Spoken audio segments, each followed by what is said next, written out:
अस्सलाम वालेकुम। अच्छा, आज का टॉपिक है शेल स्क्रिप्टिंग। बहुत इजी टॉपिक है, इसको गौर से सुनिएगा और जो मैं परफॉर्म कर रही हूँ, जो मैं साथ बोल रही हूँ, उन सब चीज़ों को आपने नोट करना है, क्योंकि कुछ एमसीक्यूज़ या शॉर्ट क्वेश्चन कुछ भी आ सकता है या लॉजिकल कुछ भी क्वेश्चन पूछे जा सकते हैं आपसे पेपर में। अब शेल स्क्रिप्टिंग में शेल क्या होता है? शेल बेसिकली आपके पास एक प्रोवाइड करता है इन्वायरमेंट, ठीक है, जहाँ पे आप यूज़र जो है ना एग्जीक्यूट करते हो कमांड और इंटरेक्ट करते हो कर्नल के साथ। जब भी आप कोई चीज़ एग्जीक्यूट करते हो तो वो पहले कर्नल के पास जाता है। ये मैंने आपको लास्ट लैब में समझाया था। अब इस डायग्राम को देख लेते हैं। फर्स्ट हमारे पास आता है हार्डवेयर। हार्डवेयर में क्या है? CPU, processor, RAM, hard disk etcetera, ये सब क्या है? हार्डवेयर है। अब हमारे पास जो हार्डवेयर है उसके ऊपर हम लोग क्या करते हैं? ऑपरेटिंग सिस्टम इंस्टॉल करते हैं। अब ऑपरेटिंग सिस्टम हमारे पास लिनक्स हो सकता है या विंडोज़ भी हो सकती है, कोई भी हो सकता है या कोई और ऑपरेटिंग सिस्टम हो सकता है। अब हम इसको इंस्टॉल क्यों करते हैं? ताकि हम सिस्टम को रन कर सकें। अब सिस्टम को ऑपरेट करने के लिए कुछ ना कुछ चाहिए होते हैं। वो क्या होता है? ऑपरेटिंग सिस्टम होता है। तो अगर लिनक्स इंस्टॉल है या विंडोज़ इंस्टॉल है या कोई भी, तो मतलब आपका सिस्टम उसके बाद रन करेगा। हमारी मैक्सिमम आवाम के पास जो है ना विंडोज़ इंस्टॉल है, बट सॉफ्टवेयर हाउसेज और लाइक यूनिवर्सिटीज़ वगैरह में जहाँ पे आपको काम सिखाया जाता है वहाँ पे लिनक्स वगैरह इंस्टॉल है। तो लिनक्स क्या है हमारे? अब हम लिनक्स की बात करें तो लिनक्स के दो बहुत इंपॉर्टेंट जो है ना पार्ट्स हैं। पहले आपके पास आता है कर्नल। कर्नल का काम होता है हार्डवेयर से इंटरेक्ट करना या कम्युनिकेट करना। लिनक्स में कोई भी आप काम कर रहे हो, कोई भी कमांड एग्जीक्यूट कर रहे हो, सो वो किसके थ्रू होता है? वो कर्नल के थ्रू होता है और कर्नल ही इसको हैंडल कर रहा होता है। और आपको लास्ट वीडियो में मैंने समझाया था यूज़र मोड और कर्नल मोड, उसको देख लें क्योंकि इसके बारे में बहुत डिटेल में बात हुई है, तो वो आपको अच्छे से समझ में आ जाएगा कि यूज़र मोड किस तरह एक्सेस करता है कर्नल मोड को और किस तरह आपके पास फिर जो भी आउटपुट होता है वो कैसे आता है। तो वो सारा कर्नल के थ्रू होता है क्योंकि वो ही हार्डवेयर वगैरह को हैंडल कर रहा होता है। अब आता है शेल। शेल क्या करते हैं आपके पास? जब भी आप कोई भी काम कर रहे होते हो ऑपरेटिंग सिस्टम में या ऑपरेटिंग सिस्टम को यूज़ कर रहे होते हो या लिनक्स में फॉर एग्जांपल आप टर्मिनल पे कोई भी कमांड लिखते हो, तो वो आप क्या कर रहे हो? इंटरेक्ट कर रहे हो, तो उसको हम शेल बोल सकते हैं। हमारे पास जो लिनक्स ऑपरेटिंग सिस्टम है वो बेसिकली क्या है? हम लोग उस पर सारे कमांड्स के थ्रू सारा काम कर रहे होते हैं। अब कमांड्स हम कहाँ पे लिखते हैं? टर्मिनल पे लिखते हैं। जो टर्मिनल है वो यूज़र इंटरफेस है जहाँ पे आप सब कुछ लिखते हो, तो वो हमारे लिए शेल है। तो बेसिकली जो शेल है वो क्या है? यूज़र इंटरफेस है जिसको हम यूज़ करके बहुत सारे कमांड्स वगैरह या कोई भी टास्क परफॉर्म कर सकते हैं। अगर कोई और सॉफ्टवेयर एप्लीकेशन है आपके पास, वहाँ भी आपके पास एक टर्मिनल होता है, तो वहाँ पे आप चीज़ें लिखते हो, यूज़र अपने सारे प्रोग्राम्स या कुछ भी लिखता है कमांड, तो वो क्या है? यूज़र इंटरफेस है, उसको भी हम शेल बोल सकते हैं, ठीक है। और जहाँ एप्लीकेशन की बात है वो ये है कि जैसे सूडो में आप काफ़ी चीज़ें इंस्टॉल करते हो, काफ़ी चीज़ें जैसे सूडो आप इंस्टॉल करते हो, तो वो आप एप्लीकेशन इंस्टॉल करते हो, उसके बाद आप लोगों के पास एक कंपाइलर की जो है एक्सेस प्रोवाइड हो जाती है जहाँ पे आप C++ के प्रोग्राम वगैरह लिखते हो। तो ये सारा जो है ना आपको मैंने प्रोसेस बता दी है।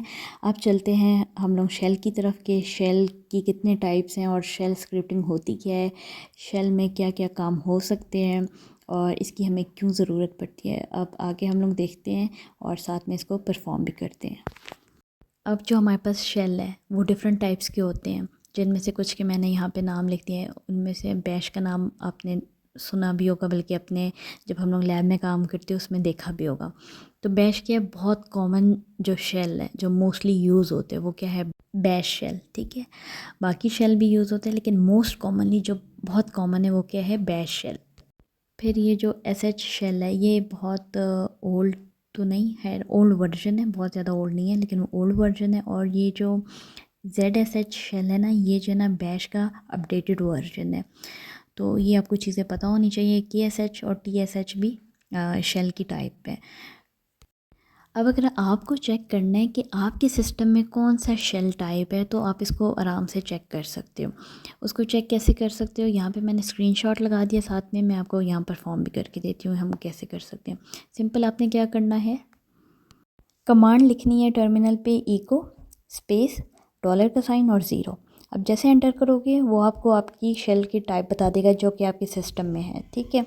उसके बाद आप ये देखना चाहते हो कि आपके जो सिस्टम है उसमें और कौन कौन से शेल टाइप हैं, तो उसके लिए भी आप एक कमांड रन करोगे इधर हम लोग लिखते हैं कैट लिखेंगे स्पेस, उसके बाद फॉरवर्ड स्लैश, उसके बाद ETC, उसके बाद दोबारा फॉरवर्ड स्लैश और शेल्स।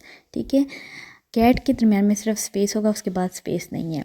अब जैसे एंटर करोगे आपके पास सारे शेल्स आ जाएंगे जो जो आपके पास हैं या जो उनसे शेल टाइप्स आपके पास अवेलेबल हैं, तो ये सारी आपके पास लिस्ट आ जाएगी।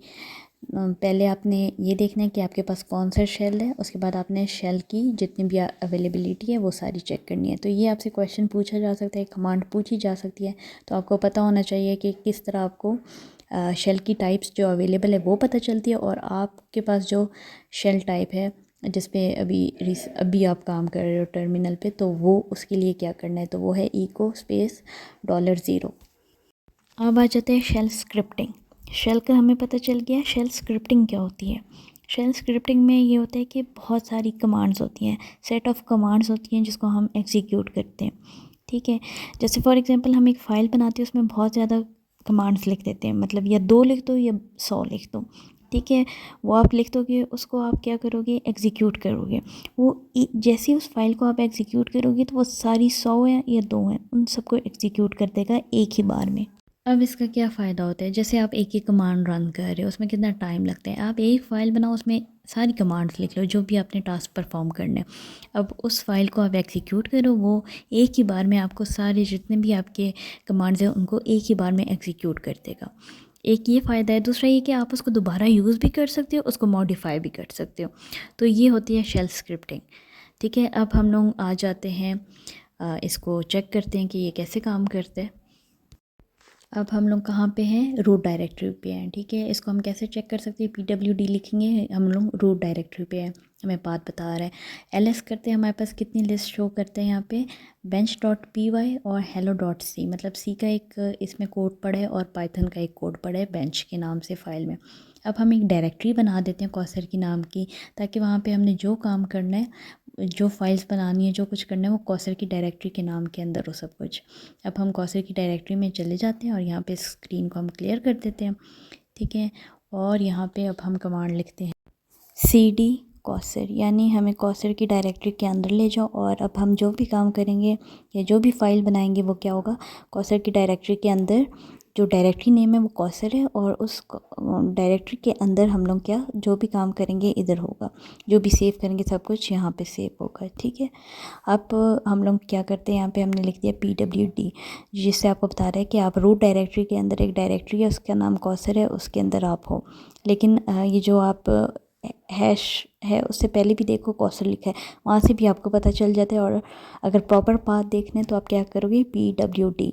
अब यहाँ पे हमने क्या करना है, एक बेसिक हमने शेल स्क्रिप्टिंग का कोड लिखना है, तो VI लिखेंगे और basic.sh। अब जैसे ही हम इसको एंटर करेंगे, ये हमारे पास एक स्क्रीन शो कर देगा जिसमें आपने क्या करना है, कमांड्स लिखनी है शेल स्क्रिप्टिंग की, कि किस तरह वो काम करते हैं। आप लोग पिको basic.sh के नाम से भी फ़ाइल बना सकते हैं। मैं ऑनलाइन टर्मिनल यूज़ कर रही हूँ तो यहाँ पे पिको नहीं हो रहा, लेकिन आप लोग लैब्स में जब पिको स्पेस basic.sh लिखोगे तो वो आपके पास वही एक कंपाइलर ओपन होगा, वहाँ पे जो भी मैं लिख रही हूँ आप वो लिखोगे, वहाँ पे आपका सब कुछ रन होगा। तो यहाँ पे जो ऑनलाइन टर्मिनल पे आप प्रैक्टिस करना चाहते हो वो VI लिखेंगे, बाकी लैब्स में आप बेशक पिको के नाम से कर लो, वो एग्जीक्यूट होगा। ठीक है, अच्छा, अब ये हमारे पास ऑनलाइन जो टर्मिनल ओपन हुआ है, इसका लिंक भी मैं डिस्क्रिप्शन में दे दूँगी। इसको गौर से देखो, जिन लोगों ने प्रैक्टिस करनी है वो किस तरह इसको यूज़ करेंगे। यहाँ पर जो है ना, ये हमें लिखने नहीं दे रहा अभी, क्यों, क्योंकि इधर जब तक हम आई नहीं प्रेस करेंगे ये हमें लिखने नहीं देगा। अब जब हमने आई प्रेस की है तो फिर ये हमें लिखने दे रहे हैं अब। अच्छा, शेल स्क्रिप्टिंग में आपने क्या करना है, सबसे पहले एक लाइन लिखनी है, उस लाइन को कहते हैं मैजिक लाइन। ठीक है, अब पेपर में पूछ लिया जाए कि मैजिक लाइन क्या है, या मैजिक लाइन लिख के दो, तो आपको पता होना चाहिए मैजिक लाइन क्या है। ये है magic line, hash exclamation mark आगे /bin/bash, ये आपने मस्ट लिखना है।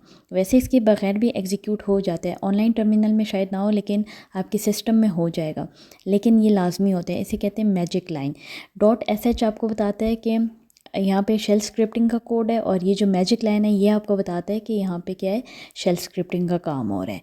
ठीक है, अब हमने लिखा है इको हेलो कंप्यूटिंग स्टूडेंट्स, ठीक है, ये हमने लिख दिया। अब यहाँ पे हम लोग इसको कैसे सेव करेंगे, एस्केप दबाएंगे, उसके बाद क्या करेंगे, शिफ्ट कॉलन, और उसके बाद जो है ना WQ लिखेंगे उस कॉलन के आगे और एंटर करेंगे, तो ये हमें टर्मिनल पे ले जाएगा। ठीक है, ये मैं ऑनलाइन का बता रही हूँ, जैसे कि ऑनलाइन में किस तरह काम करना है जब आप ऑनलाइन टर्मिनल यूज़ करोगे, जिसका लिंक मैं आपको डिस्क्रिप्शन में दे दूँगी। अब फॉर एग्ज़ाम्पल हम लोग कैट बेसिक डॉट sh लिखते हैं, तो वो कैट से क्या होता है, हमें फ़ाइल का डाटा शो करता है। ये आपको बताया था ना कि कैट फाइल का नाम लिखो तो वो उसका डाटा शो करता है। तो ये हमने डाटा सिर्फ देखना है कि अंदर लिखा हुआ क्या है, ठीक है, एग्जीक्यूट नहीं करवाया, सिर्फ देखना है। देखने के लिए हम हमेशा क्या करते हैं, कैट और फाइल का नाम। अब फाइल का नाम हमारे पास क्या है, बेसिक डॉट sh, ठीक। ये है मैजिक लाइन। आपसे एग्ज़ाम में पूछा जा सकता है कि मैजिक लाइन लिख दो, ठीक है। आपने क्या लिखना है, हैश एक्सक्लेमेशन मार्क आगे /bin/बैश। ये एक लाइन है जिसे कहते हैं मैजिक लाइन, ठीक है। ये किसके लिए होती है, शेल स्क्रिप्टिंग के लिए हम यूज़ करते हैं और सबसे टॉप में हम यूज़ करते हैं। यहाँ तक बात समझ में आ गई। इसको मैंने यहाँ मेंशन भी कर दिया सेपरेटली ताकि आपसे ये भूले ना। अब क्या है, how to run a script. अब स्क्रिप्ट को रन करना बहुत ईजी है। आप बेशक पीको से बनाओ या VI से बनाओ, एक ही तरीका है उसका। उसमें क्या है, आपने पहले क्या करना है, पहले परमिशन देनी है। परमिशन लाजमी देनी है, मैंने आपको बताया था। और आप कुछ बच्चे कहते हैं उससे हो भी जाते हैं। नहीं बेटा, पहले जो ना आपने देना होता है परमिशन, आपने हर हाल में देनी होती है, वरना आप यहाँ पे ये मैं आपको करके दिखाती हूँ, आपको समझ में आ जाएगा। परमिशन वो हमेशा मांगते हैं। अब यहाँ पे मैं जो है ना, हमारी जो फ़ाइल है बेसिक डॉट sh, इसको हम जो है ना आउटपुट के लिए हम लोग रन करते हैं डॉट बेसिक डॉट sh। अच्छा, यहाँ पे वो वाली कमांड नहीं लिखनी जिसमें आप लिखते हो GCC स्पेस -o वगैरह, क्योंकि ये वो वाला काम नहीं है। यहाँ पे आपने डायरेक्ट करना है, बस यहाँ पे कमांड देनी है और डायरेक्ट ये लिखना है आउटपुट के लिए। ./ और फाइल का नाम, ठीक है। अब हमने लिखना है CHMOD 755 कर दो या 777 कर दो। पहले आपके पास यूज़र होते हैं, फिर ग्रुप होते हैं, और फिर क्या होते हैं आपके पास, अदर्स होते हैं। तो आप सबको दे दो कि रीड भी करें, एग्जीक्यूट भी करें और राइट भी करें। पहले रीड, फिर राइट, फिर एग्जीक्यूट। तो सबको कमांड दे दो, या 755 कर दो। तो उससे 7 आपने मस्ट देना है फर्स्ट को, यूज़र को, क्योंकि यूज़र आप हो, तो उसको आपने पूरी कमांड देनी है कि वो एग्जीक्यूट भी करे, रीड भी करे और राइट भी करे। ये मैं आपको पहले सिखा चुकी हूँ, और जिसको नहीं पता वो दोबारा जाके वीडियोस देख लें, क्योंकि ये बहुत इंपॉर्टेंट है। अच्छा, अभी हमें इसकी आउटपुट कैसे मिलेगी, ये इसके 2-3 तरीके मैं आपको बता देती हूँ। पहले है जो है ना, हमारे पास है ./basic डॉट sh, जो आपकी फ़ाइल का नाम है वो लिख दो, उससे आ जाएगा। नहीं तो आप पूरी पाथ लिख दो, उसके बाद बेसिक डॉट sh जो आपकी फ़ाइल का नाम है वो लिख दो, पहले वो पाथ जिस पाथ में वो पड़ा हुआ है। या बैश बेसिक डॉट sh कर दो। ऑनलाइन टर्मिनल पे ये नहीं चल रहा, लेकिन आपके जो लैब वाले हैं उस पर शायद चल जाए, ठीक है। तो वरना आप बाकी जो है ना 2 कर लो। और ये जो हमारे पास कैट बेसिक डॉट sh है, ये तब यूज़ करते जब आप कर लो। उसके बाद इन केस या कोई और 2-3 फाइल आपके पास पड़ी हुई है, आपने सिर्फ देखना है कि इसके अंदर कौन सा डाटा या कौन सा कोड पड़ा हुआ है, तो आपको उसको कैट कर दो, आगे फाइल का नाम लिख दो, वो आपको टर्मिनल पे ही शो कर देगा कि आपके पास क्या कोड पड़ा है। मतलब आपके पास 2-3 फाइल है और आप कंफ्यूज है कि किस में कौन सा कोड है, तो आप कैट करके उसको टर्मिनल पे देख सकते हो। उसके बाद उसको आप रन कर लो। अब जो हमारे पास पहला था वो है आगे बेसिक डॉट sh, ठीक है। बेसिक वो जो फाइल का नाम है, अगर आपने अपना नाम लिखा है तो अपना नाम .sh, ठीक है। तो इसने क्या कर दिया, इको के बाद आपको पता है हमें वही शो करता है जो उसके जो डबल कोट्स या सिंगल कोट्स के अंदर जो भी लिखा हुआ है वो हमें शो कर देता है। तो ये इसने हमें शो कर दिया, ठीक है। आपने ये जो बेसिक डॉट sh है, ये फ़ाइल का नाम है। आपकी फ़ाइल का नाम कुछ और है तो आप वो ही लिखोगे। फॉर एग्जांपल आपने लिखा है लैब डॉट sh, तो आप लिखोगे लैब डॉट sh, ठीक है। यहाँ तक आप सबको बात क्लियर हो गई है। और अब हम स्क्रीन को ज़रा क्लियर कर देते हैं, बहुत ज़्यादा कमांड्स हो गई हैं। क्लियर का मतलब मैंने आपको पहले भी बताया था कि आपकी सिर्फ स्क्रीन को क्लियर करते हैं, आपके डाटा को क्लियर नहीं करते। वो तभी आप रिमूव कर सकते हो, क्योंकि पेपर में आपसे सवाल भी पूछा जा सकता है, फ़ाइल और डायरेक्टरी को किस तरह आप लोग रिमूव करते हो। खैर, यहाँ पर आते हैं हम लोग, जो हमने दूसरे तरीके से करना था वो क्या था, पाथ के थ्रू।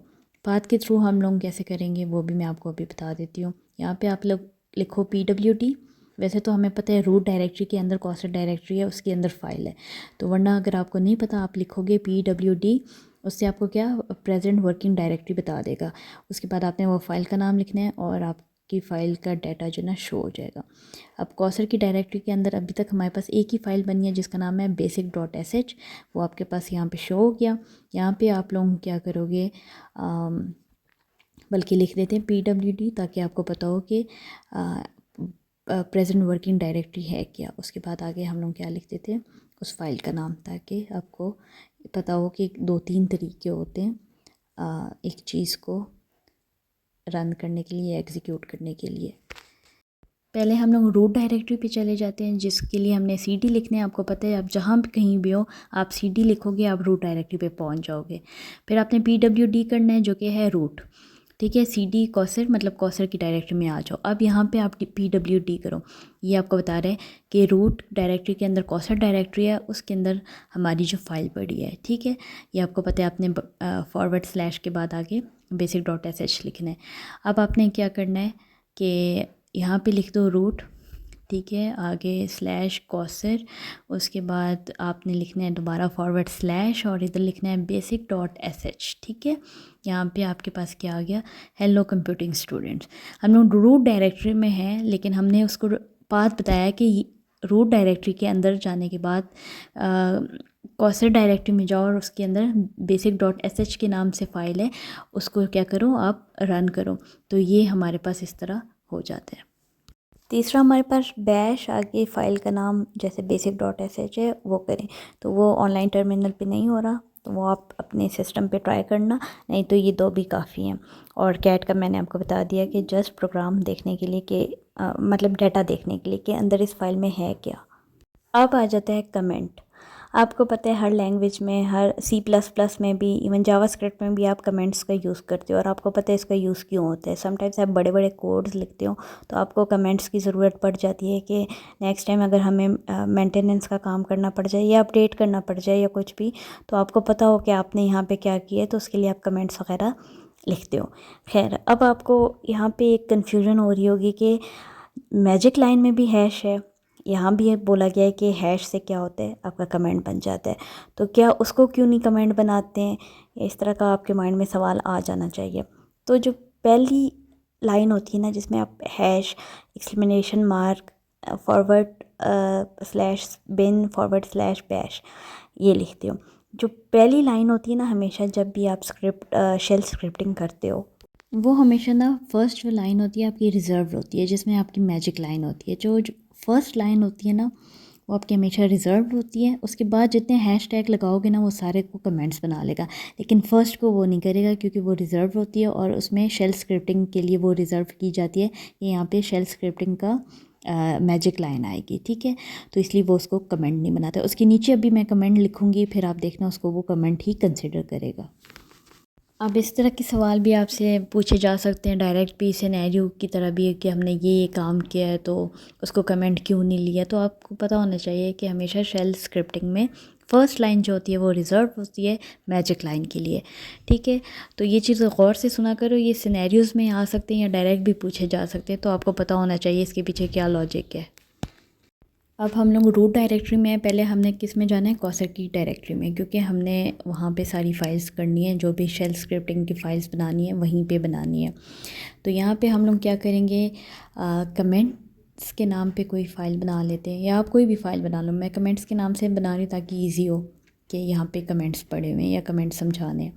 तो यहाँ पे मैं पहले वही मैजिक लाइन लिखूँगी जो कि हमारे पास है, hash exclamation mark forward slash bin forward slash bash, ठीक है। और ऑनलाइन टर्मिनल में आपने याद रखना है कि पहले जो है ना, आपने आई प्रेस करना है, आई का जो बटन है ना उसको प्रेस करना है, उसके बाद वो आपको लिखने देगा, ठीक है। उसके बाद आपने नीचे लिखना है दिस इज़ अ कमेंट, ठीक है। हैश टैग हमने लिखा है दिस इज़ अ कमेंट। नीचे हम लोग कुछ भी लिख लेते हैं जस्ट चेक करने के लिए क्या ये कमेंट शो होता है या कमेंट को एज अ कमेंट ही लिया जा रहा है। Echo let's check the comments, ठीक है। इसी के नीचे एक और हम लोग कमेंट ले लेते हैं और उसमें लिख देते हैं this is a single line comment, या कुछ भी आप लिख लो, बस हैश टैग डालना है, आगे आप कुछ भी लिखो। हमने सिर्फ चेक करना है कि ये इसको एज अ कमेंट ले रहा है या नहीं। अच्छा, जो ऑनलाइन टर्मिनल यूज़ करेंगे उसने इसके बाद क्या करना है, एस्केप करना है, उसके बाद शिफ्ट सेमीकोलन, उसके बाद WQ और एंटर करना है तो वो आपको टर्मिनल पे ले जाएगा। ठीक है, ये आपने करना है। और इसके बाद टर्मिनल पे वही आपको सेम वही प्रोसेस है जिस तरह हमने एग्जीक्यूट करना है। आपको मैंने 2 प्रोसेस बताए हैं कि किस तरह आपने आउटपुट निकालना है। तो अभी हम चलते हैं। ठीक है, इसको मैं कर लेती हूँ सेव और आगे हम लोग टर्मिनल पे चलते हैं। यहाँ पे हमने लिखा है .//comments.sh। सॉरी, कमेंट्स लिखना है, कमेंट नहीं था, अपने नाम सारे सही लिखने। यहाँ पे मैंने कमेंट लिखे हैं और एक्चुअल जो नाम है वो है comments.sh। ठीक है। अच्छा, यहाँ पे CHMOD मैंने यूज़ नहीं किया, तो ये मुझे कह रहे कि परमिशन डिनाई है। तो वो यही क्लास में मैं आपको बता भी रही थी कि ये ज़रूरी होता है, इसके बगैर आप जो है ना नहीं कर सकते रन। तो यहाँ पे लिख दिया हमने CHMOD 777 या 755 कर दो। ठीक है, यूज़र का 7 होना चाहिए, बाकी आप जो भी कर दो। ठीक है, और यहाँ पे comments.sh और अब आप यहाँ पे लिखोगे ./comments.sh। अब देखो इसने क्या लिखा, लेट्स चेक द कमेंट्स। उसने ऊपर वाले हैश कमेंट को भी इग्नोर किया और नीचे वाले को भी इग्नोर किया। ठीक है, या तो बात समझ में आ रही है कि किस तरह आप वो कमेंट्स काम करते हैं। सेम वैसे ही जैसे आप बाकी लैंग्वेजेस में काम करते हो, यहाँ भी उसी तरह काम होता है। अब आपके पास आ जाता है मल्टी कमेंट्स। अब ज़रूरी तो नहीं है आप एक लाइन की कमेंट्स लिखो, आप 2-3 लाइनों के कमेंट्स लिख सकते हो, या समटाइम्स आप 2-3 डिफरेंट चीज़ें बताते हो तो डिफरेंट लाइन में आ जाते हैं। अब हमने वही VI, ठीक है, comments.sh हमने ओपन किया है। ठीक है, एडिट करने के लिए आपने जब एडिट करना होता है तो उसी फाइल को जैसे आपने बनाई है उसी तरह दोबारा उसको लिखते हो और ओपन करते हो, वो आपके पास ओपन हो जाती है। यहाँ पे आपने जो भी एडिट करना है, मॉडिफाई करना है, वो सब आप यहाँ पे कर सकते हो। सेम इसी तरह पीको में भी आप दोबारा पीको basic.sh लिखोगे तो वो फाइल ओपन हो जाएगी जिसमें आपने ऑलरेडी कोड लिखा हुआ है, उसमें आप अपडेट वगैरह कर लो। यहाँ पे क्या है, this is a single line comment. ठीक है, इसको हम लोग क्या कर लेते हैं, अब अगर आपने मल्टी लाइन कमेंट्स करने तो यहाँ पे आपने क्या करना है, इसी को यूँ रहने देते हैं, यहाँ लिख देते हैं यहाँ पे कमेंट। अच्छा, ये जो लेस देन के साइन है ये लिखने हैं। उसके बाद दिस इज़ कमेंट, कुछ भी लिख दो, 3-4 लाइनों में लिख दो ना, ताकि आपको पता चले कि 3-4 लाइनें ये एज अ कमेंट ले रहा है। ठीक है, अब यहाँ पे एंड पे आपने क्या लिखना है, टॉप पे आपने क्या लिखना है, लेस देन साइन कमेंट और नीचे सिर्फ कमेंट लिखना है बस। ये इसके दरमियान में जितना कुछ लिखा हुआ है वो इसको क्या करेगा, ऐसा कमेंट ले लेगा। यहाँ तक बात आपको समझ में आ गई। अब इसको अगेन हम लोग सेव करेंगे उसी प्रोसेस के साथ, एस्केप, उसके बाद शिफ्ट कॉलन और WQ एंटर करेंगे, आप टर्मिनल पे चले जाओगे। अब यहाँ पे हम चले जाएंगे टर्मिनल पे और यहाँ पे हम लिखेंगे ./ और comments.sh। आउटपुट के लिए हम यही यूज़ करते हैं, ये करेंगे और एंटर करेंगे तो हमारे पास देखना मल्टी लाइन कमेंट्स को भी कमेंट्स ले लिए। तो आपको पता होना चाहिए शेल स्क्रिप्टिंग में जब मल्टी लाइन कमेंट्स आपने लिखने हैं तो किस तरह करना है। अब पेपर में आपसे पूछा जा सकता है या कोई सिनेरियो दी जा सकती है कि यहाँ इस फाइल में मल्टी लाइन कमेंट्स है, या कोई आपको कोड दिया जा सकता है कि इको के साथ ये करो या कुछ भी करो, लेकिन साथ में कमेंट्स भी दो। और ये भी हो सकता है कि 3-4 लाइनों में कमेंट्स दो। तो आपको पता होना चाहिए कि कमेंट्स, सिंगल लाइन कमेंट क्या होता है और मल्टी लाइन कमेंट्स आपने किस तरह करने हैं। तो ये चीज़ें आपसे पूछी जा सकती हैं, तो आपको ये चीज़ पता होनी चाहिए। फिर पेपर में नहीं कहना कि ये हमें आता नहीं और ऐसे है। तो अब हम लोग जाते हैं वेरिएबल्स की तरफ। तो वेरिएबल्स क्या चीज़ है, वेरिएबल्स या तो कंटेनर होता है या तो कोई बॉक्स होते हैं। अब कंटेनर के बॉक्स में क्या है, आपके पास कोई ना कोई इन्फॉर्मेशन होती है या कोई वैल्यू होती है या कोई डाटा सेव हुआ होता है। उसको हम क्या करते हैं, हम लोग बार बार उसको कोड में यूज़ करते हैं। उसको मॉडिफाई भी कर सकते हैं या उस वैल्यू को हम लोग डिफरेंट तरीके से यूज़ भी कर सकते हैं। और अगर इन केस कहीं हमने इसकी वैल्यू चेंज करनी है तो हम वो भी कर सकते हैं। अब यहाँ पर मैंने ऑलरेडी वेरिएबल की एक फ़ाइल बनाई हुई है जिसमें वेरिएबल का यूज़ हुआ है, लेकिन यहाँ पे मैं क्या करती हूँ, इसको रिमूव करती हूँ। जो पेपर में आपसे सवाल पूछा गया था कि ऐसी फ़ाइल को रिमूव करो जिसके अंदर डाटा हो, तो आपने क्या लिखना है, RM-R variable.sh। अब देखो, अब ls दोबारा की हमारे पास वो फाइल डिलीट हो गई। और क्लास में मैंने आपको हिंट दी थी, जैसे डायरेक्टरी अगर रिमूव करनी हो जिसके अंदर फर्दर डायरेक्टरीज हों या फिर फाइल्स, उसको कैसे करते हैं, RMDIR_R। तो मैंने कहा था अगर वो आपको याद हो तो आपने सिर्फ डायरेक्टरी का वर्ड हटाना है, बाकी वही है। तो वो आप लोगों को कुछ समझ ही नहीं आ रहा था, तो ये है उसका आंसर।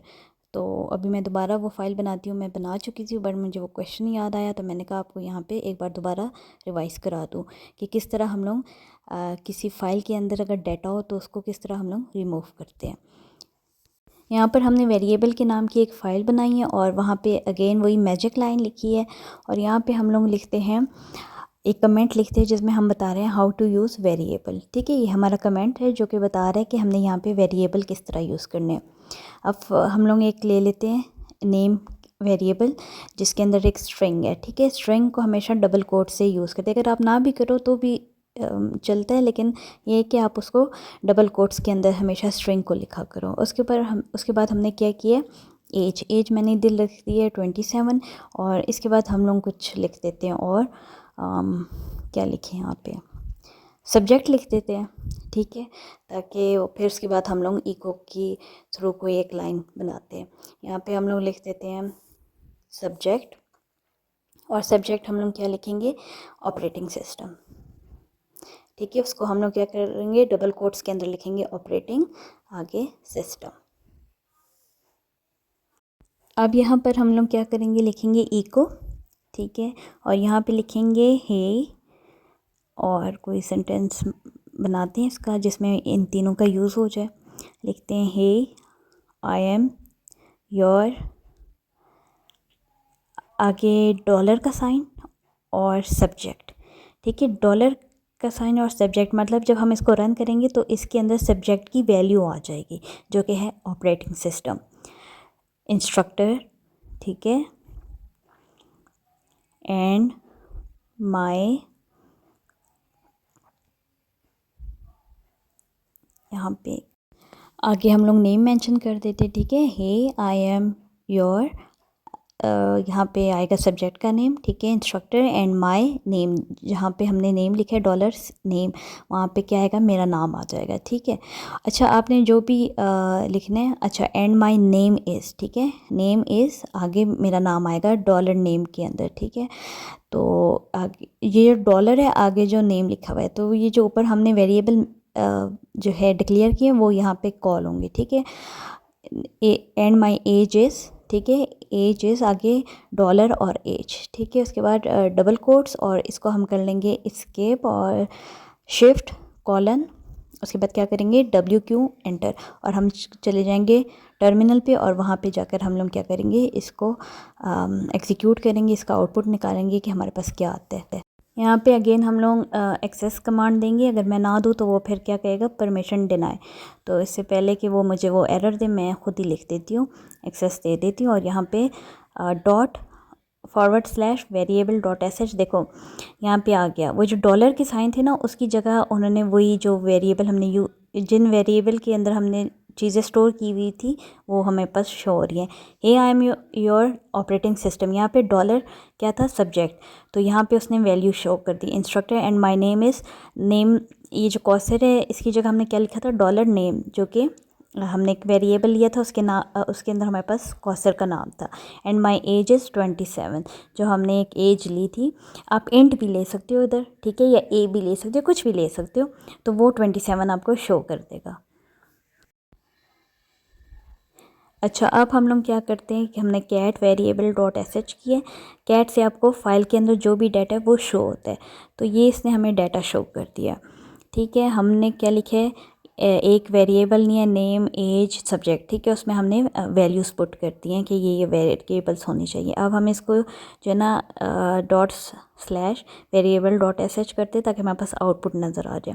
अब देखो, echo I am your subject sorry dollar name. ठीक है, इसमें क्या है, ये वेरिएबल बता रहा है, और वेरिएबल की जगह आपके पास क्या आ जाएगी, जो वैल्यू आपने वेरिएबल में स्टोर की है। तो सब्जेक्ट के वेरिएबल में आपके पास क्या है, ऑपरेटिंग सिस्टम है, वो वहाँ पे शो हो जाएगा। उसके बाद जो नेम है, नेम की जगह आपके पास आ जाएगा कॉसर, एज की जगह आपके पास आ जाएगा 27।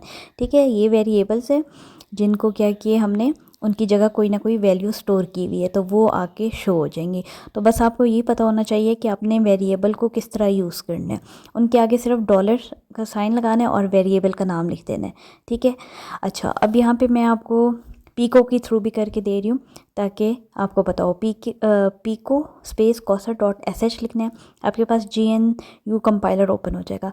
यही सारा काम आप इस पर भी कर लो ना ऐसे पीको के थ्रू, तब भी आपके पास क्या आएगा, रिज़ल्ट वैसे ही शो होगा। मैं इसलिए VI यूज़ कर रही हूँ, पहले भी बताया है, क्योंकि मैं ऑनलाइन टर्मिनल पे काम कर रही हूँ जहाँ पे पीको नहीं हो रहा, तो मैंने वो उस तरह की है। तो आप लोग जब लैब में बैठोगे तो आप VI के थ्रू भी कर सकते हो और पीको के थ्रू भी कर सकते हो, जो आपको पहले सिखाया गया है। ये देखो सारी वही कमांड्स लिख दी हैं, ठीक है। यहाँ पे इको और वही स्टेटमेंट लिख देंगे और इसको हम लोग लिख लेते हैं, उसके बाद मैं आपको आगे एक्सप्लेन करती हूँ।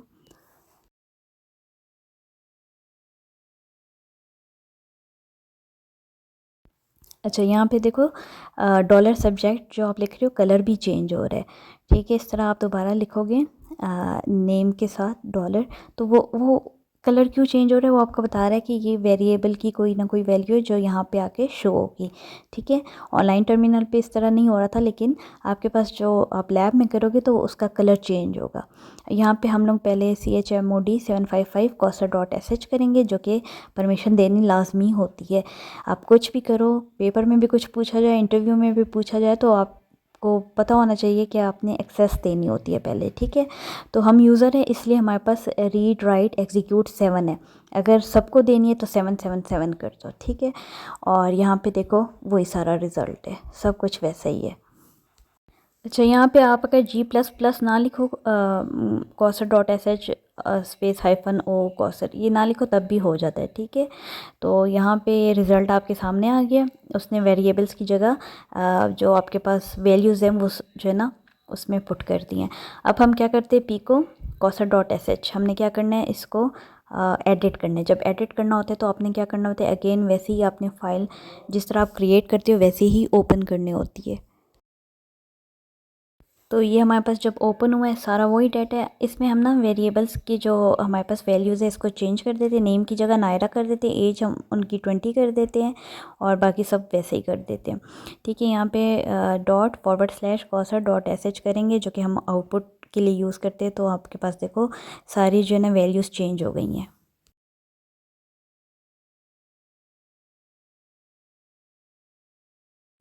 और इसी को मैं जो है ना ऑनलाइन टर्मिनल पे भी करती हूँ, ठीक है। वही VI variable dot sh, variable के अंदर मैंने वही सारे वेरिएबल यूज़ किए थे, उसको मैं ओपन करती हूँ। तो जैसे ही ओपन होगी इधर मैं वैल्यू सिर्फ चेंज कर दूँगी। तो आउटपुट में जो है ना जो हमने लिखे ना डॉलर आगे वेरिएबल का नाम, डॉलर वेरिएबल का नाम, तो उसके अंदर जो वैल्यूज़ है वो चेंज हो जाएंगी, क्योंकि आप वैल्यूज़ चेंज करोगे तो ऑटोमेटिकली वहाँ पे रिज़ल्ट में भी वैल्यूज़ चेंज हो जाएंगी, ठीक है। अब हम लोग यहाँ पे ना चेंज कर देते, नेम की जगह नायरा लिख देते हैं, ठीक है। और एज हम लोग उनकी 20 कर देते हैं। और सब्जेक्ट में हम क्या लिखें, ऑपरेटिंग सिस्टम CS, और या फिर लिखते हैं बल्कि OS SC थ्योरी, ठीक है। CSSC आगे हम लोग लिख देते हैं थ्योरी, ठीक है। और बाकी जो नाम वो वेरिएबल्स के नाम जाके आगे जाके चेंज करेंगे, ठीक है। नीचे हम लोग वही सेम अगेन वही कमांड्स वगैरह लिखेंगे। तो हमारे पास क्या हो गया, ये देखो, hey I am your OS SC theory instructor and my name is Naira and my age is 20। ये सारा जो है ना उसी फाइल के अंदर हमने चेंज किया और आउटपुट भी हमारे पास चेंज आ गई। अच्छा, अभी हम लोग लिखेंगे होस्ट नेम, ठीक है। उससे क्या होगा, जो आपकी मशीन का नेम है, जैसे अगर यूनिवर्सिटी में आप ये करोगे तो आपके पास स्टूडेंट लिखा हुआ आया होगा या वर्चुअल मशीन लिखा आया होगा, और जिन्होंने पर्सनली अपने लैपटॉप पे किए तो उनके पास उनके नेम आएंगे। इसी तरह अगर हम लोग डेट लिखते हैं तो हमारे पास आज की डेट आ जाती है। अब यहाँ पे क्या है, लोकल होस्ट आ गया। अब हमने होस्ट के नेम से एक फ़ाइल बनानी है, ठीक है, और इसको शेल स्क्रिप्ट में यूज़ करना है। अब VI host name dot sh की है, ठीक है। उसके बाद हम लोग क्या करेंगे, वही अगेन हम लोग मैजिक लाइन लिखेंगे और नीचे हम क्या लिखेंगे। अच्छा, पहले हम लोग लिख लेते हैं मैजिक लाइन। और दूसरा ये कि मैं एक और चीज़ भी यहाँ मेंशन कर दूँ, समटाइम्स ऐसा होता है कि वो मैजिक लाइन के बगैर भी आप लोग लिखो ना तो वो एग्जीक्यूट हो जाता है। क्यों? क्योंकि आपके पास जो है ना वर्चुअली जो है ना एक डमी है जो लैब्स में है, तो उसमें हो जाते हैं। लेकिन ये है कि मैजिक लाइन जो जो प्रॉपर तरीका है ना उसमें यह है कि आपको मैजिक लाइन मेंशन करनी होती है शेल स्क्रिप्टिंग में। तो ये चीज़ आपने भूलनी नहीं है, मैजिक लाइन हर हाल में आपने मेंशन करना है, पेपर में भी और बाकी भी। अगर आपको कोई इंटरव्यूज़ वगैरह में कोई सवाल पूछते हैं तो आपने ये बताना होता है। अच्छा, इधर हमने लिख दिया host name is equal to $साइन और ब्रैकेट में होस्ट नेम। अब हम क्या करेंगे, यहाँ पे इको करेंगे। ये हमने वेरिएबल एक बना लिया है जिसमें हमने होस्ट नेम का पता करना है कि हमारी जो मशीन है उसका होस्ट नेम क्या है। ठीक है, नीचे हम लोग लिखेंगे इको। इको में हम लोग कोई स्टेटमेंट दे देंगे जिसमें हमने क्या ये वेरिएबल विद $साइन यूज़ करना है। ठीक है, $साइन मस्ट लगाना है, उसके अलावा मतलब उसके बगैर जो है ना ये क्या करेगा, उस वैल्यू को नहीं लेगा। तो यहाँ पे हम लिखेंगे नेम ऑफ दिस सिस्टम या फिर मशीन इज़, और आगे हम लोग लिखेंगे $साइन और होस्ट नेम। ठीक है, ये $साइन साथ नहीं लिखने हैं, इसको मिटाकर थोड़ा सा स्पेस देना है। उसके बाद हमने क्या करना है, $साइन लिखना है। वरना ये होगा कि ये प्रेजेंटेबल वे में नहीं आएगा, ये जो ना इसके साथ बिल्कुल जुड़ा हुआ आएगा। आगे हम लोग लिखते हैं होस्ट नेम। ठीक है, इज़ स्पेस $होस्ट नेम। अब इसको हम इन्वर्टेड कॉमर्स जो है ना हम लोग इसको क्लोज़ कर देंगे और उसके बाद escape control colon WQ enter. ठीक है, अभी इसको हमने क्या करना है, एग्जीक्यूट करना है, रन करना है। अब उसके लिए हमें पहले एक्सेस चाहिए जो कि आपको पता है chmod 777 और उसके बाद लिख देते हैं होस्ट नेम .sh। ठीक है, जो हमारी फ़ाइल का नाम है वो है होस्ट नेम .sh। अब हम इसको एंटर करेंगे तो हमें परमिशन मिल गई है। अब इसको हम करेंगे एग्जीक्यूट, जो कि है $/ और यहाँ पे हम क्या लिखेंगे, होस्ट नेम .sh जो कि आपकी फ़ाइल का नाम है। और यहाँ पे आ गया name of this machine system is local host. अब वो जो हमारे पास वेरिएबल था उसके अंदर हमारे पास लोकल होस्ट आ गया। ठीक है, और इस तरह के मैंने आपको पहले भी करवाई हुई थी, लेकिन वो सी के साथ करवाया था, वरना मैं डिस्क्रिप्शन में लिंक दे दूँगी जो सी के थ्रू हमने इस तरह फाइंड किए थे PWD वगैरह, तो वो आप देख लो। अब ये भी हो सकता है आपको कहा जाए कि आप सी के थ्रू करो या शेल स्क्रिप्टिंग के थ्रू लिस्ट शो करो, PWD शो करो या फिर क्या होस्ट नेम शो करो या डेट शो करो। तो ये आपको पता होनी चाहिए कि शेल स्क्रिप्टिंग और सी के प्रोग्राम से किस तरह हम लोग इसको फाइंड कर सकते हैं। अब हम लोग आते हैं किसके ऊपर, कांस्टेंट वेरिएबल। अब कांस्टेंट वेरिएबल क्या होता है, once you define a variable and don't want to change it until end to the script, मतलब वो जो आप सिर्फ रीड कर सको उसको चेंज ना कर सको, उसको क्या कहते हैं, कांस्टेंट वेरिएबल। अब यहाँ पर हम एक छोटी सी एग्जांपल देख लेते हैं। पहले हम लोग स्क्रीन को क्लियर कर देते हैं और उसके बाद हम लोग इसको स्टार्ट करते हैं। यहाँ पर हम लोग एक फ़ाइल बना लेते हैं। फ़ाइल का नाम हम लोग लिख देते हैं कांस्टेंट ही रख देते हैं। ठीक है, vi constant.sh। ठीक है, और एंटर करेंगे। यहाँ पे अगेन हमने क्या करना है, मैजिक लाइन लिखनी है। सबसे पहले हमेशा शेल स्क्रिप्टिंग में सबसे पहली जो चीज़ है वो आपने क्या करना है, मैजिक लाइन लिखनी है। उसके बाद अंदर आपने बाकी जो भी लिखना है, प्रोग्राम लिखने हैं, कमांड्स लिखने हैं या कोई भी डाटा डालना है, वो उसके बाद आपने करना है। उसके बाद हम लोग नीचे जो है ना एक कमेंट भी लिख देते हैं जिसमें हम मेंशन कर दें कि ये कांस्टेंट वेरिएबल है। अब बेशक ना लिखो, मैं वैसे ही लिख रही हूँ ताकि फ़ाइल जब भी कोई ओपन करे तो उसको पता हो कि यहाँ पे कांस्टेंट वेरिएबल यूज़ हुआ है। अच्छा, यहाँ पे लिख देते हैं रीड ओनली, और आगे जो ना कोई भी वेरिएबल, यूनी के नाम से वेरिएबल बना लेती हूँ और उसमें मैं लिख देती हूँ रिफ़ा। ठीक है, यूनी के नाम से ये वेरिएबल है जिसका नाम है रिफ़ा, क्योंकि यूनिवर्सिटी आपकी चेंज नहीं होनी तो उसी को हम लोग रख लेते हैं। अच्छा, इको में लिख देते हैं double quotes my university name is, आगे हम डॉलर का साइन और यूनी लिख देते हैं। तो उसके बाद जो है ना जब आप इसको एग्जीक्यूट करोगे तो आपके पास क्या आएगा, माई यूनिवर्सिटी नेम इज़ रिफ़ा। ठीक है, यहाँ पे यूनी, ठीक है, और डबल कोट बंद, और उसके बाद हम इसको एग्जीक्यूट करेंगे। और यहाँ पे हम सबसे पहले chmod का यूज़ करेंगे जो कि है चेंज मोड एक्सेस। ठीक है, मतलब ये आप परमिशन देने के लिए। तो यहाँ पे chmod 777 constant.sh और फिर अगेन हमने यहाँ पे क्या करना है, $/ और यहाँ पे constant.sh। तो अच्छा, ये याद रखना है कि जो chmod है वो यूज़ करना है, क्योंकि उसके बगैर आपको एक्सेस नहीं मिलती और फिर आपके पास एरर आता है कि परमिशन डिनाई। अब यहाँ पे क्या आया, माई यूनिवर्सिटी नेम इज़ रिफ़ा। अब हम लोग क्या करते हैं, दोबारा उस फाइल में जाते हैं और अब हम लोग क्या करेंगे कि ये जो हमने वेरिएबल लिए यूनी के नाम से, जो कि कांस्टेंट वेरिएबल है, इसको हम लोग चेंज करके देखते हैं कि क्या ये चेंज होता है या नहीं।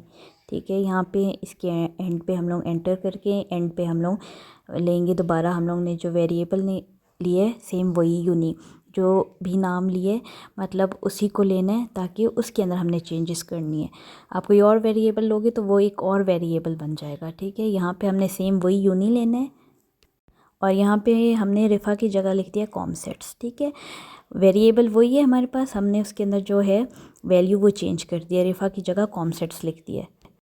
अब यहाँ पर देखो इसने हमें क्या आउटपुट में दिए, माई यूनिवर्सिटी नेम इज़ रिफ़ा, रिफ़ा का रिफ़ा लिखा हुआ है और नीचे लिखा है कि line 8 uni read only variable. उसने हमें एरर दिया है कि जो यूनी है ना वो सिर्फ रीड ओनली वेरिएबल है, इसको हम लोग चेंज नहीं कर सकते।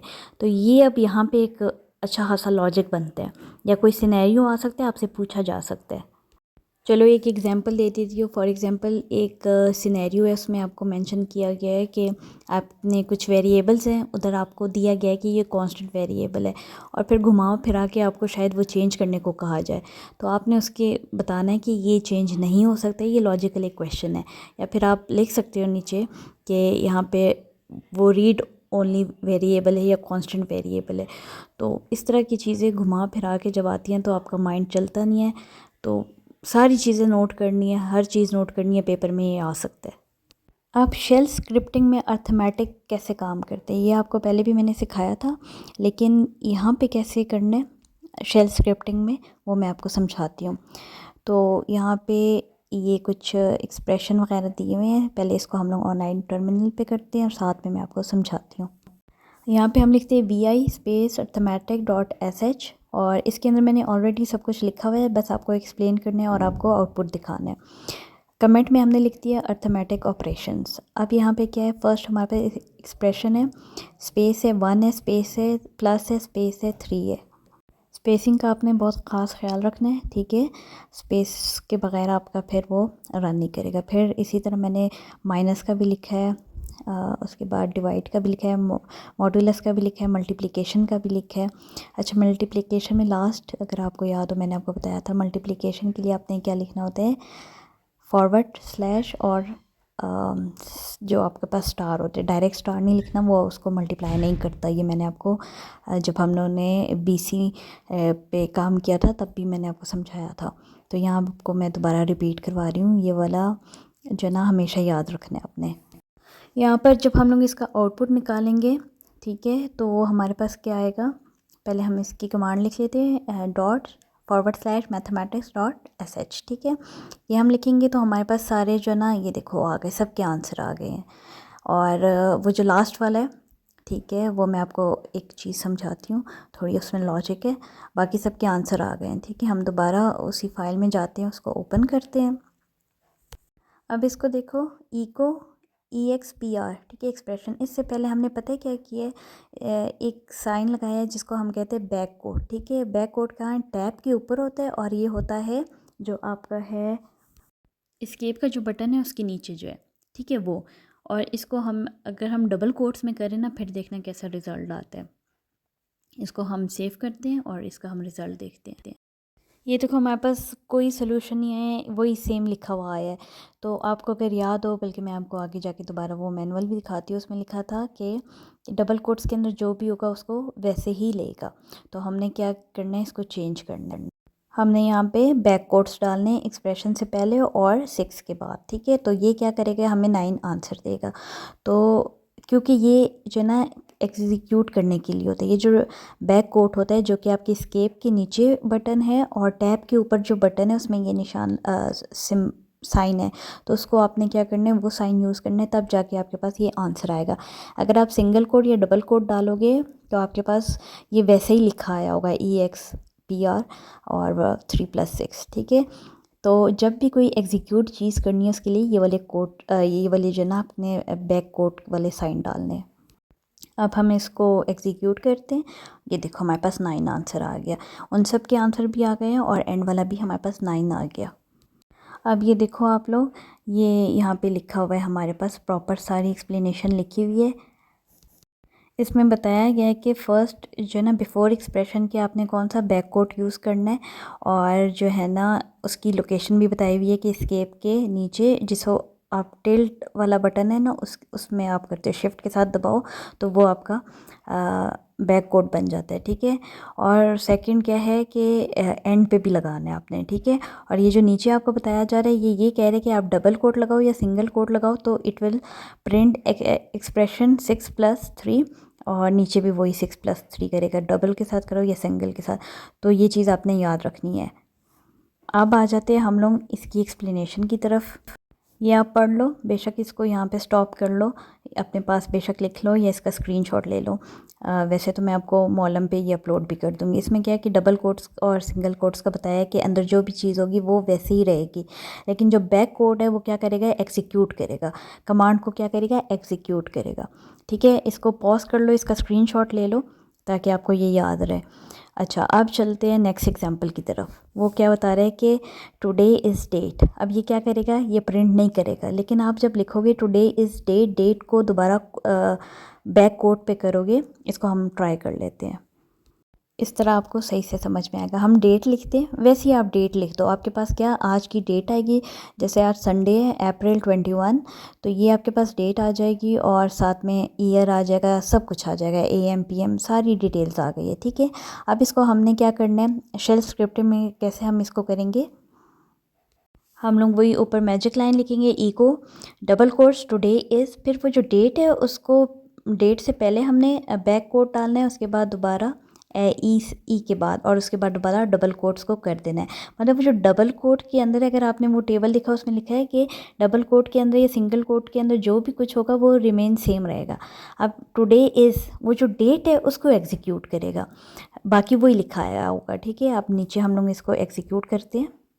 ये देखो हमारे पास आएगा टुडे इज़ वैसे ही आया, और वो जो डेट है उसकी जगह हमारे पास ये आ गया, जो कि हमने ऊपर भी एज अ नॉर्मल डेट किया था टर्मिनल पे, तो हमारे पास ये एग्जैक्ट पूरी डेट नज़र आ रही थी, ठीक है। सेम इसी तरह काम हमने सी के प्रोग्राम में भी किया था, सिस्टम लिख के PWD और LS निकाला था। इसी तरह आप लोग शेल स्क्रिप्टिंग में भी कर सकते हो, डायरेक्ट भी कर सकते हो, शेल स्क्रिप्टिंग में इस तरह कर सकते हो, ठीक है। यहाँ तक बात आपको क्लियर हो गई। अब ये हमारे पास दूसरी एग्जांपल है, when performing a series of calculation repeated it make sense to use BC calculator as a part of a script, the simplest form of such a script will look something like this, ठीक है। ये आप देख लो इसमें क्या लिखा है, इसमें ये लिखा है कि आपने जो है ना कैलकुलेटर, एक तो आप BC टर्मिनल पे नॉर्मल करते थे ना, A+B, BC लिख के नीचे लिखते थे, वो 2+3=5 आ जाता था। लेकिन शेल स्क्रिप्टिंग में आप कैसे लिख सकते हो, जहाँ पे A एक हमने लिया है वेरिएबल, उसके अंदर 15 की हमने वैल्यू दी है, फिर B लिया उसके अंदर हमने 10 की वैल्यू दी है, या जो भी। यहाँ पे हम फाइल बनाएंगे, मेरी ऑलरेडी बनी हुई है, मैं आपको वही शो कर दूँगी, VI calculator.sh। आप P को calculator.sh या जो भी नाम लिखना चाहो, ठीक है। मेरी ऑलरेडी बनी है, उसको मैं दोबारा ओपन कर रही हूँ। अब यहाँ पर हमारे पास कोड ओपन हो गया।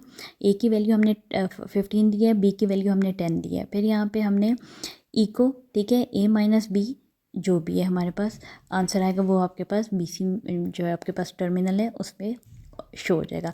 नीचे इको और डबल कोट्स है, तो डबल कोट्स आपको पता है इसका क्या है मीनिंग, ठीक है। इसको हम करते हैं रन और देखते हैं इसका क्या आंसर आता है।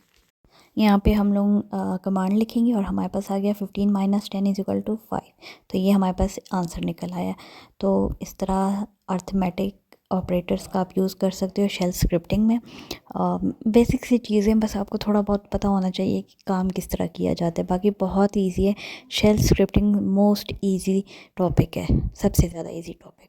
अच्छा, यहाँ पे जो है ना हम लोग देख लेते हैं कि नल स्ट्रिंग क्या होता है। तो नल स्ट्रिंग पता है क्या, आप कोई भी वेरिएबल लिखो उसके आगे = लिखो, उसको खाली छोड़ दो, वो नल स्ट्रिंग हो जाएगा। या आप डबल कोट्स लिखो, उसको बंद मत करो, वो भी नल स्ट्रिंग हो जाएगा। या फिर आप डबल कोट्स अंदर कुछ भी ना लिखो और एंड में भी डबल कोट्स डाल दो।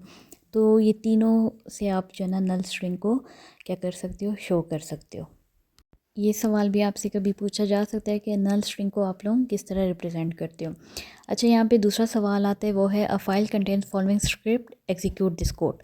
इसको हम एग्जीक्यूट कर लेते हैं, लेकिन पहले हम देख लेते हैं। x की वैल्यू 5 है, y की वैल्यू z है, y की वैल्यू 0 है। तो eco the value of x is इसको हम लोग बल्कि कर लेते हैं, ठीक है। उधर मैं आपको समझा भी देती हूँ। यहाँ पर हम क्या करेंगे, VI, ठीक है, और मैथमेटिक्स 1.sh। आप कोई भी नाम दे दो, मैंने इसमें ऑलरेडी किया हुआ है, तो बस आपको समझाना है। यहाँ पर देखो आपके पास है x की वैल्यू 5, y की वैल्यू 0, इको लिखा है the value of x is equal to $x। अब यहाँ पे आपको x की वैल्यू देगा 5, ठीक है, क्योंकि x की वैल्यू क्या है 5। नीचे हमने लिखा है y is equal to dollar और ब्रैकेट में लिखा है एक्सप्रेशन और $x प्लस 5। अब x की वैल्यू क्या है 5, 5 प्लस 5 क्या होगा 10, ठीक है। तो y की वैल्यू हमारे पास क्या हो जाएगी 10, क्यों, हमने पहले लिखा है एक्सप्रेशन $x की वैल्यू 5 है, प्लस उसमें हम 5 कर रहे हैं, तो हमारे पास क्या वैल्यू हो जाती है 5 प्लस 5 इज इक्वल टू 10। अब यहाँ पे क्या है, echo the value of y is equal to $y। अब डॉलर जो y है वो क्या आएगा, हमारे पास 10 आना चाहिए, क्योंकि जो हम कैलकुलेशन कर रहे हैं उसके हिसाब से 10 बनता है।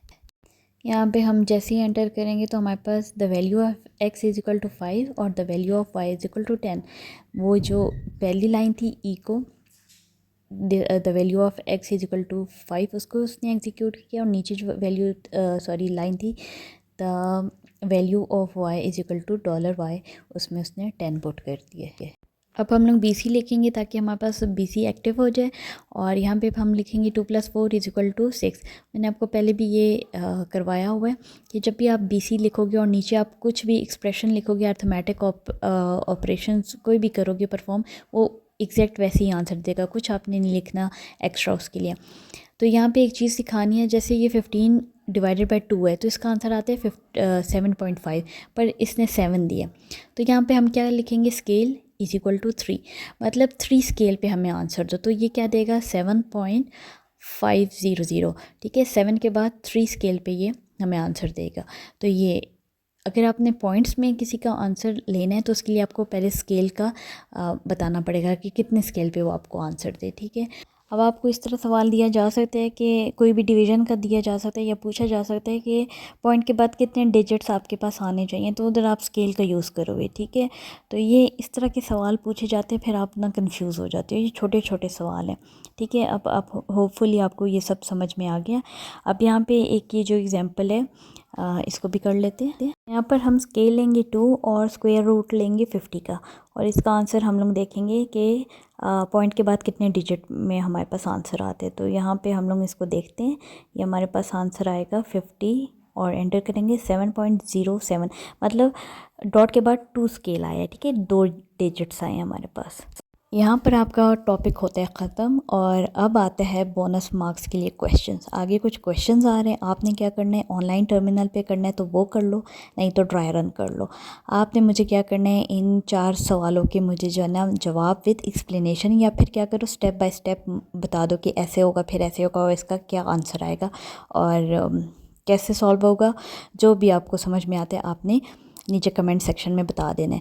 तो अच्छे से इसको देख लो, और अगर किसी को बोनस मार्क्स चाहिए तो वो फिर नीचे कमेंट सेक्शन में इसकी लॉजिक वगैरह या स्टेप बता दो, या इसके आंसर बता दो किस तरह आएंगे, या आप किस तरह इसको सॉल्व करोगे। ऑनलाइन टर्मिनल भी आपके पास मौजूद है। चलो ठीक है, अल्लाह हाफ़िज़।